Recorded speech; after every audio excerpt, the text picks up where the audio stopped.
Merci vous pouvez rejoindre nous l'OMBC pour le rendez-vous avec Agir Ensemble. Je rappelle autres qui Agir Ensemble, il y a une émission qui donne la parole surtout à une ONG et aussi à d'autres représentants pour dire nous qui peut arriver dans le social. Et aujourd'hui, nous avons avec nous une association qui travaille avec tout le monde de tous les âges. Nous avons l'association Nemamia, représentée par son responsable, Annecy Rivière. Merci Annecy, vous finissez répondre à l'appel aujourd'hui. Bonjour Jenny, merci pour l'invitation. Oui, effectivement, je suis la fondatrice et le responsable de Nemamia. Alors avant de venir avec Nemamia, nous avons connaître qui est Annecy. Alors Annecy, c'est une jeune femme qui commence à faire le social très très jeune et jamais m'en arrêter. Donc, content aider du monde, faire du monde sortir dans la souffrance, montrer un chemin qui est capable de réussir et arriver. Parce que moi, par exemple, je ne pas sortir d'une famille qui me tout loin de plateau, nous devons tracer comment nous dire pour y arriver et montrer aux jeunes, du monde, qui nous un chemin qui nous capable. Il faut y croire. Et dans le domaine professionnel, donc, mon travail dans les ressources humaines, mon travail dans l'administration, mon travail dans la formation. Et ce qui me fait moi aussi lance Nemamia pour mettre à la disposition des gens tout ce qui est capable pour eux. Alors, c'est quoi Nemamia et qui fait ce nom-là? Alors, Nemamia, déjà, il faut savoir, c'est le nom d'un aide spirituel. Et donc, tout simplement, l'aide spirituelle en question, il amène le même combat que moi. Parce que Nemamia, c'est aussi un combat qui nous a mené pour la justice sociale. Montrer aux gens qu'ils sont capables de faire, qu'ils sont capables de croire, qu'ils sont réussis. Et en même temps, accompagner, mettre la lumière dans eux, comment nous dire, quand la lumière interne.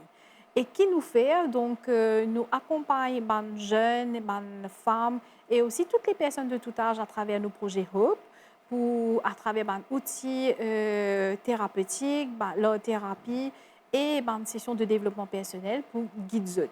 À travers nos projets Étoiles du partage, nous faisons aide alimentaire pour les familles dans le besoin. Et nous avons un projet aussi qui s'appelle Gaia, qui nous travaille avec madame entrepreneur pour les affaires féminines. Vous avez l'occasion d'aller venir un peu dans différents projets qui ont cité. Mais disons qu'au fin des mois Nemamia, à l'époque, comment le travail a commencé? Alors, au départ, c'était beaucoup de réflexions qui ont commencé avec moi-même, beaucoup de questionnements, beaucoup assisés, réfléchis comment nous pouvons faire, comment nous pouvons avancer, etc. Et petit à petit, l'idée est submergée. Et le vrai lancement a été fait en 2022, quoi qu'il depuis 2020, moi, je travaille là pour comment 2022. Moi, participe d'un projet qui s'appelle National Leadership Engine à travers la NPCC, que je guide tous les outils pour être capable de lancer mon projet. Et d'ailleurs, le nom de mon premier projet est sélectionné dans la région de Plaine Williams. Donc, nous avons un award pour ça. Très bien. Merci. Et donc, tout ça fin faire qui au fin démarre un projet, au fin choisir travail avec tout le monde l'âge. Comment ça fin découler de ça? Ben, déjà, quand nous faisons social, nous besoin par les gens du monde de côté. Nous besoin donner la chance tout le monde trouve un chemin pour sortir, pour avancer. Ben, c'est pour ça que nous travaillons avec tout le monde, mais par groupe. Pour les jeunes, les enfants, nous faisons une activité un peu plus fun, une sortie, comme à la plage, et donner un cadeau pour fête Noël, ou faire tout simplement organiser un petit anniversaire ou une sortie pendant les vacances scolaires. Et pour les jeunes, les adolescents, donc nous faisons un atelier thérapeutique, montrer eux qu'ils sont capables de faire quelque chose, même s'ils ont des difficultés d'apprentissage. Et les adultes pour aider eux à sortir de leur trauma. Okay. Et justement, vous finissez trouver, comme on peut organiser un petit peu au travail, qui mise beaucoup sur ce qu'on appelle développement personnel. Nous peut-être ça souvent. Qu'est-ce que ça le développement personnel? Alors, le développement personnel, moi, personnellement, je me découvert dans le monde professionnel et je me réalisé qu'il est venu un peu trop tard. Parce que le développement personnel, déjà, c'est qu'il nous développe des compétences qui nous ont. Donc, pour moi, nous devons développer dès un jeune âge. Ça veut dire nous montrer jeunes là, depuis dans l'adolescence, 13, 14, 15 ans à monter, qui tu as une compétence dans toi. C'est-à-dire que si aujourd'hui tu n'es pas capable d'apprendre l'école, et tu es capable de développer une compétence, développer un talent et montrer que tu es capable de faire quelque chose. Par exemple, comme tu connais, faire nous une classe captain sans vraiment expliquer nous qui nous besoin faire. Alors qu'une classe capitaine, c'est une valeur ajoutée qui servit quand tu as le rôle de travail. Ça veut dire que tu es capable de gérer l'équipe, tu es capable de guider une certaine du monde, te montrer que tu as un certain sens de responsabilité. Et c'est ça qui nous besoin montrer nous jeunes très tôt. D'accord. Et comment est-ce que ça passé quand on peut faire une session qui mène vers le développement personnel avec un jeune? Alors, le profil avec qui je travaille aujourd'hui, c'est des jeunes qui subissent un trauma. C'est des jeunes qui sont placés dans un shelter. C'est des jeunes qui sont dans un quartier défavorisé, comme on nous dit à Maurice. Parfois, c'est très difficile parce qu'ils sont devenus déjà indisciplinés. Et c'est un fait. Et déjà, instaure la discipline. Et après, faire eux trouver qui talent ils ont dans eux, qui compétences ils ont dans eux. Généralement, les premières heures des sessions, c'est très difficile, mais après, quand ils commencent à gagner confiance, ils commencent à habituer, ça va. Et très souvent, ils sortent de ma session satisfaits. Mais si montrez-moi ça, me trouver moi dans ça. Là, je servis ça comme outil pour avancer. Est-ce qu'il y a une success story, souvent nous mentionnons ça ici dans l'émission, qui vous raconte nous aujourd'hui, quand un jeune qui est complètement peut-être down, incapable de respirer, capable de sentir revivre? Oui, bien sûr. Donc, parmi les jeunes qui m'ont accompagné, il y en a qui subissent un gros trauma que eux, qui, à un certain moment, se trouvaient qu'ils étaient issus, qui amènent eux à une pensée suicidaire et voire même une action. Donc, ce jeune-là, nous avons travaillé avec lui d'une façon différente. Et une fois, je peux un mot pour mettre dans sa situation dans laquelle ils peuvent vivre. Donc, j'utilise un outil en thérapie à travers 4 à 6 sessions, dépendant de la situation. Et nous aider à extérioriser ces affaires qui peuvent fatiguer là. Parce que déjà, ce niveau intellectuel est un peu bas. À ce moment-là, mettre un mot, c'est qu'il est ressenti difficile. Mais à travers le dessin, il exprime, il extériorise ça. Le dessin n'a pas besoin d'être parfait. Pour une pause, c'est qu'il est ressenti. Et à partir de là, oui, il revive une success story qui m'a gagné par rapport à sa jeune-là. L'invini, il n'était pas très brun, il a une couleur assez, on va le dire ici, métisse, Oui. mais il avait le visage noirci par la douleur et la souffrance. Ben, au bout de la deuxième session, ce teint il commence à revenir normal. Comme on nous dit, il y a un glolo nos figures là qui revient. Il reprend confiance en lui. Il a envie arrête l'école, ben, il reprend le chemin à l'école. Et aujourd'hui, quand je le revois, il est épanoui. Je peux dire qu'il m'a réussi mon travail. En tout cas, c'est un très beau partage aujourd'hui. Et peut-être qu'il y a des parents qui peuvent guetter nous aussi aujourd'hui, qui n'ont pas de jeunes qui dans cet état-là. Et donc, il existe qui faire, nous capable de dire c'est une mission pour capable accompagner un jeune comme ça. Donc, n'hésitez pas, capable de contacter Annecy pour ça et son association. Nous cause parents. Et justement, pour un adulte, comment vous faire pour accompagner les autres quand vous avez un trauma? Alors, nous avons effectivement un adulte qui nous accompagnait. Donc, la première madame qui m'a accompagnée, c'était dans un shelter. Et in un shelter, pour madame en particulier, moi, je travaille avec une madame, pareil. Lui aussi, il est venu, enfin, ce n'est pas pour critiquer, mais il est venu, il paraît sale, il paraît depuis une semaine, il n'est pas douché, il n'est pas occupé. Et au bout de la deuxième session, et elle aussi, ce glow est revenu. Donc, comment je travaille avec lui, je accompagne lui à travers le dessin. Et en même temps, le dessin, ce qui est intéressant, c'est que pour du monde qui ne peut pas écrire aussi, vous êtes à l'aise. Parce que vous apprendre un crayon, vous créer un bord ou faire une forme, n'importe quoi qui est beaucoup plus facile et à l'aise pour eux. Et quand la personne de ce troisième session, est en moi est en ligne reprend ligne doucher, ligne coiffer, ligne maquiller, ben, j'ai failli ne pas la reconnaître. Donc, ça aussi, c'est un moment de success historique qui me garde à cœur. Et ce qui me content aussi, c'est qu'aujourd'hui, sa madame-là, on est encore en contact. Elle reprend le chemin du travail, elle est capable d'occuper ses enfants et aussi occuper la case. Ok. Donc à ce moment-là, dis-moi comment on fait? Vous devez vers où? Ou il y a une place spécifique? Comment ça se passe? Alors, quand on travaille avec Band Shelter, donc bien sûr, nous travaillons dans l'organisation. Quand on travaille dans la communauté, donc des fois, c'est à travers l'espace qu'ils ont mis à notre disposition. Ou sinon, quand les personnes viennent en individuel, nous avons deux salles. Nous avons une qui est basée à Quatre-Beaunes et très prochainement, une basée à Rosille. Et autrefois, enfin jusqu'à l'année dernière, on avait une salle aussi à Pointe-aux-Sables, mais malheureusement, on n'a plus cette salle-là à notre disposition. OK. Et je fais aussi des sessions en ligne. Alors ça, c'est intéressant, donc un peu d'innovation dans l'association. Oui. Alors, est-ce qu'il y a tout seul dans ce travail-là que vous faites dans Bien sûr l'association? que non. Déjà, j'ai mon mari qui me soutient à 200%. D'ailleurs, je lui dis merci de toujours me soutenir dans ce qu'il me fait parce que très souvent, quand nous faisons social, nous négligeons une partie côté nous pour nous capables d'avancer. Donc, parfois, négliger un petit peu la maison, sa famille.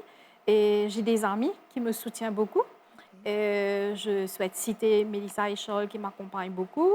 Et j'ai des bénévoles aussi, Samantha, qui est aussi ma project coordinator, et toutes les personnes qui répondent positivement à notre organisation, surtout quand on fait le food drive. Donc, je tiens à remercier tous les Mauriciens qui viennent nous rendre visite à Intermote chez Belle, où on a été posté depuis le mois de novembre à travers le projet de Foodwise. Oui. Donc, merci à toutes ces personnes qui nous soutiennent parce que grâce à leur contribution, on a pu aider 28 familles à aujourd'hui.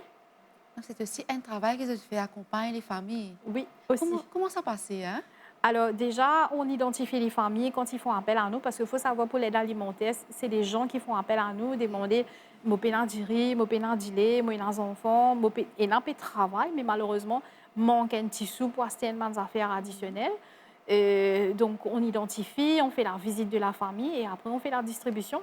Donc ça aussi, on a une équipe qui nous aide et on a une grosse aide aussi d'une entreprise sur Richelieu, Trade Union, qui a mis un store à notre disponibilité et les chauffeurs pour nous accompagner pour déposer les provisions.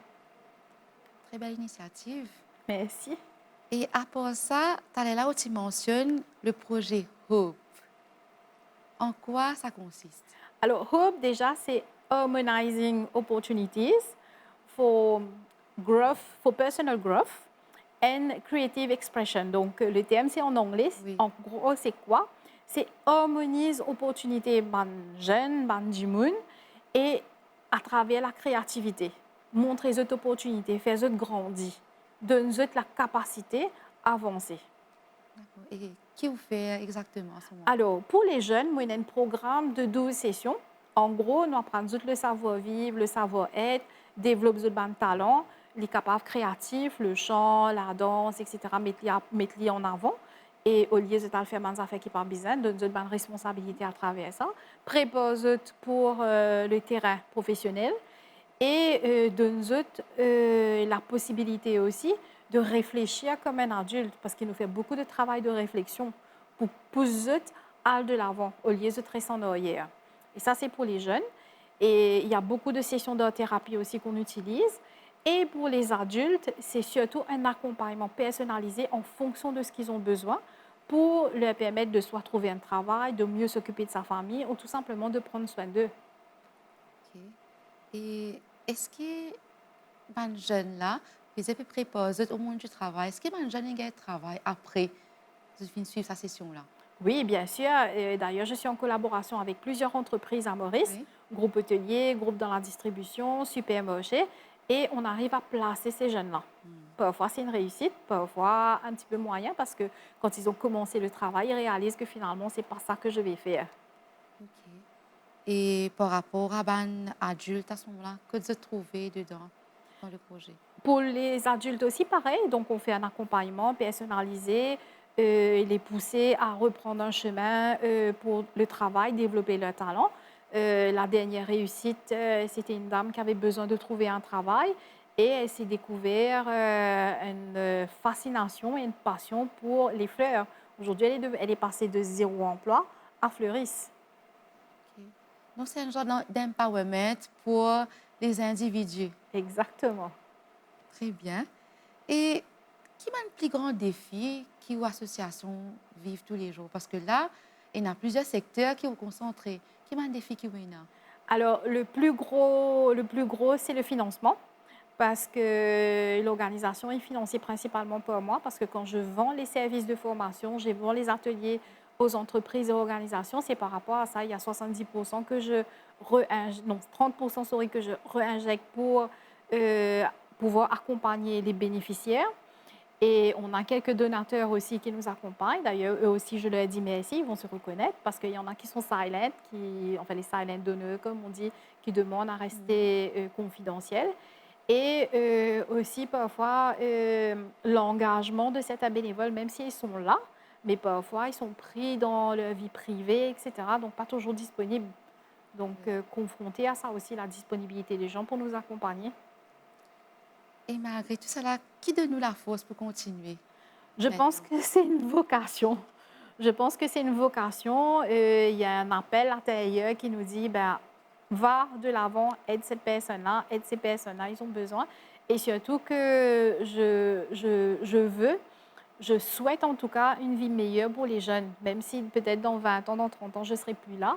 Mais au moins, j'ai laissé une empreinte dans les cœurs des gens, leur toucher pour qu'ils avancent. Et surtout que je vais partager quelque chose de personnel, c'est que j'ai subi le bullying professionnel et ça m'a fait beaucoup mal. Et cette souffrance-là m'aide aussi à aider les gens pour ne plus être des agresseurs. Parce que dans le projet Hope, il y a beaucoup de positivité que je partage pour toucher les jeunes vulnérables, pour ne pas développer l'agressivité, mais au contraire, apaiser cette agressivité-là, apaiser cette violence-là. Et est-ce que vous trouvez que vraiment vous êtes apaisé? Oui, j'arrive pas à 100%, Oui. mais oui, il y a beaucoup de changements. Par exemple, le plus grand groupe que j'ai travaillé il y a 2 ans de cela, en 2024, c'était un groupe de 40 jeunes. Et dans les 40, il n'y en a que 5 qui ont fait un refus de changement, refus de continuer dans ce chemin-là. Donc pour moi, si j'arrive, mon objectif, c'est dans chaque groupe, si j'arrivais à toucher le cœur de 5 personnes, je me dis que ça va changer. Mais si j'ai pu dépasser la moitié, donc oui, c'est un pari gagné. Alors, Anne, depuis vous arrivez là, nous trouvons une livrée dans Oulamé. Comment explique-nous qui vous a amené pour présenter aujourd'hui? Alors, ce livret-là, ça a été créé par moi. Donc, c'est un carnet thérapeutique que j'ai appelé Cultiver une attitude positive, ce sont 8 jours. C'est tout simplement des petits trucs et astuces pour les personnes qui le prennent, qui l'achètent et pour certains, on offre, avec des outils qui permettent de maintenir une attitude positive. Comme par exemple, quelque chose de tout simple, la gratitude, très important. Et des petits exercices thérapeutiques aussi, coloriés. D'ailleurs, c'est pour ça que j'annexe avec ce petit livret-là un crayon Crayon. arc-en-ciel. Donc, il y a déjà 6 couleurs dedans, donc c'est facile pour transporter. D'accord. Donc, ce livret-là est en vente à 480 roupies. Et à savoir que pour les jeunes des quartiers défavorisés, donc on leur donne en cadeau. Très bien. Et quand ça vous capable, trouve le livret pour les gens qui ont envie d'acheter le livre. Alors, le livret, aujourd'hui, est en vente chez nous-mêmes. Donc, il faut commander en nous contactant, soit sur la page Facebook ou directement par téléphone. Et après, on s'organise pour la livraison dans la région de Beaubassin-Rosile ou Port-Louis. Donc, si je résume bien, ce qui me comprend depuis le début là, ou favorise tout ce qui est la positivité, le bien-être dans l'association. Exact. Et surtout que tout se passe par rapport à tout ce qui est dessin pour les jeunes, nous fait trouver avec au livret là. Et après tout ce que vous pouvez faire là, vous avez posé une question, qui vous peut souhaiter pour le futur là, avec tout ce que vous déjà vous pouvez créer avec tout cela? Déjà, ce que j'ai remarqué, c'est que les jeunes, tellement se collent leurs autres téléphones, et dans sa partie créative dans eux là qui paie mot, et la communication aussi qui peut bien dire qu'il y a un manquement au sein de famille et même entre eux. Donc, ce que j'aimerais demain, c'est un futur comme nous vivons dans les années 90. Sa jeunesse bien colorée, bien animée, bien ensemble. Et aujourd'hui, nous trouvons qu'il s'en manquait. Et déjà, moi, je suis fascinée par l'art. Je trouve que l'art, non seulement est un aspect thérapeutique, mais aussi beaucoup de couleurs, beaucoup de partage. Et c'est magique. Donc, mon envie que l'art continue.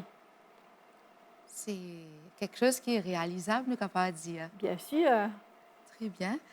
Alors, nous causons beaucoup les jeunes. Mais me semble nous revenons aussi, surtout nous connaissons surtout les adultes qui guettent l'émission la plupart du temps. Quel message vous avez pour les adultes là, par rapport à cette relation avec les jeunes? Sûrement, les jeunes ils confient à vous quand vous venez. Quel message vous capable adresser à jeune par rapport à la souffrance que vous entendez? Alors, le plus récent qui m'entendait, mon maman pas comprend moi. Il pas comprend moi, il pas les comprend. Donc oui, parce que même moi, j'ai du mal à comprendre les jeunes d'aujourd'hui, parce que je te collais tout le temps dans le téléphone, mais quand on les appelle, ils répondent jamais. Donc, c'est une incompréhension que moi-même, moi, donc moi, imaginez pour mes parents, c'est encore plus difficile. Donc, chers parents, ce que je vous demande tout simplement, c'est d'essayer de rétablir la communication avec les jeunes, parce que comment nous trouver, ce pas fonctionne comme nous, nous étions quand nous jeunes. Parce que déjà, nous pas né téléphone. Nous étions dans le téléphone tout le temps, dans l'armée. Et il faut juste installer des moments sans téléphone dans la maison. Mais pas juste créer à ce téléphone-là, mais installer un protocole, comment nous dire. C'est-à-dire, fini dire de 5 heures à 7 heures, pas de téléphone, parce que déjà, c'est l'heure du repas, besoin d'être privilégié un moment en famille. Et je pense que c'est ça aussi qui va restaurer les familles. Ok. Donc, vous trouvez qu'il y a quelque part une famille peut briser par rapport à la technologie? Oui, C'est cela? oui, je confirme. Parce que déjà, pour moi, un enfant de 2 ans, 3 ans, il n'est pas supposé avoir un téléphone dans ce l'armée, parce que déjà, c'est pas bon pour les yeux. Ça va la lumière brillante là. Et en deuxième, pour son cerveau, pour le développement de son cerveau. Et être collé au téléphone, c'est pas bon du tout pour le développement. D'ailleurs, il y a beaucoup de mes camarades qui critiquent moi, comme tu peux dire, oui, c'est pas bon le téléphone. Cette réaction, c'est que quand tu prends tes enfants, tu peux comprendre parce qu'ils nous bisaient dans ce moment repos là. Ben, nous, par exemple, quand nous étions enfants, il n'y avait pas de téléphone. Et pourtant, on s'est très bien tenu. Donc, il faut juste jongler entre les différentes activités. D'ailleurs, les médecins, les psychologues sont les premiers à le dire. Et aujourd'hui, la difficulté qu'on a, ils brisent la famille, ils brisent la communication. Donc, il y a des gens qui ne savent, les jeunes d'aujourd'hui, en fait, ils ne savent pas communiquer correctement. Surtout dans certains quartiers qui nous appellent défavorisés, où il y a les familles brisées, parce que la communication est brisée. Il n'y a pas de lien. Et donc, et là, pas qu'on servi le mot correctement, pas qu'on place li. Je travaille avec un groupe de jeunes, donc ce qui me choque aussi, c'est de 13 à malheureusement jusqu'à 17-18 ans, il y a des jeunes qui ne savent pas écrire. Donc voilà tous les néfastes qu'il y a. Donc oui, c'est pour ça que c'est important de rétablir certaines choses. Donc oui, les parents, vous êtes doublés de patience avec les jeunes qui nous sont aujourd'hui. Alors, ça, c'est pour les jeunes. Et moi, je noter aussi qu'ils travaillent aussi avec les femmes. Nous pétons que une femme, depuis quelque temps, est victime de violences, ou a l'occasion de un shelter. Et quel message tu as pour passer à une femme aussi ce soir? Donc la première chose, briser le silence. Briser le silence, c'est important, en parler. Je sais que c'est difficile. Euh, Moi, je ne vais pas dire une victime, parce que pour moi, ce n'est pas moi la victime, c'est la personne qui agresse qui est une victime.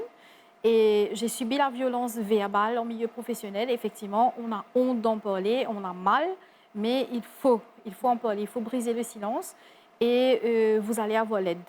Donc, moi, j'ai eu de l'aide qui est venue des 4 côtés que je ne m'attendais pas. Donc, sauvez-vous, sauvez votre vie. Et parce que la vie est tellement jolie, ça vaut la peine d'être vécue. Donc, oui, sauvez. Allez, faites qui arrêter. Et qu'est-ce que je peux dire d'autre aussi pour les femmes? J'ai un programme que j'accompagne les femmes qui ont subi une violence. J'ai aussi un programme pour développer les talents des femmes qui s'appelle Gaïa. Nous aidons madame développer talent avec l'armée, nous accompagnons, donnons la formation et nous accompagnons jusqu'à un marché aussi. D'accord. Donc, on arrive presque à la fin de l'émission. Je me envie juste de demander quel message vous avez envie de passer pour votre association là avant de terminer. D'accord. Alors, le message que j'ai, donc, pour ceux qui nous aident, continuez. Et pour ceux qui peuvent, venez nous aider parce qu'on a toujours besoin d'un petit aide financier parce qu'on fait aussi l'aide pour les matériaux scolaires. Aujourd'hui, j'ai encore 12 enfants qui n'ont pas encore de chaussures, qui n'ont pas encore leur uniforme. Donc, on a besoin de financement pour pouvoir les aider. Ben, aidez-nous, accompagnez-nous pour qu'on puisse continuer nos projets. Et puis, si vous cherchez à être bénévole aussi, on accueille les bénévoles. Et pour les gens qui ont besoin d'aide, comment sont capables de contacter vous? Alors, on est sur une page Facebook qui est consulté au moins une fois par jour. On a notre numéro de téléphone, donc le 59 94 et 49 01. J'espère que je n'ai pas raté le numéro. Et donc, ils peuvent nous contacter. Et il y aura un screening, comme on dit, un monitoring qui va se faire pour évaluer la personne. OK. Donc, nous sommes bénéficiaires de Foodwise et nous travaillons aussi en collaboration avec l'ANEF. Donc, les cas vont être vérifiés. Voilà, tout est dit. Merci Annecy qui est l'invitée aujourd'hui pour agir ensemble. Nous souhaitons encore plein de succès et surtout qu'il y ait encore plus de personnes dans l'île Maurice, pourquoi pas. Merci, oui. Voilà, c'était agir ensemble pour sa semaine-là. Nous espérons qu'ils ont découvert encore quelque chose aujourd'hui et surtout qui est capable d'apporter aussi peut-être ou l'aide ou bien sûr, si jamais vous connaissez des gens qui ont besoin l'aide qui a ainsi pu amener avec ce ONG, vous êtes les bienvenus. Nous retrouvons la semaine prochaine pour une nouvelle édition.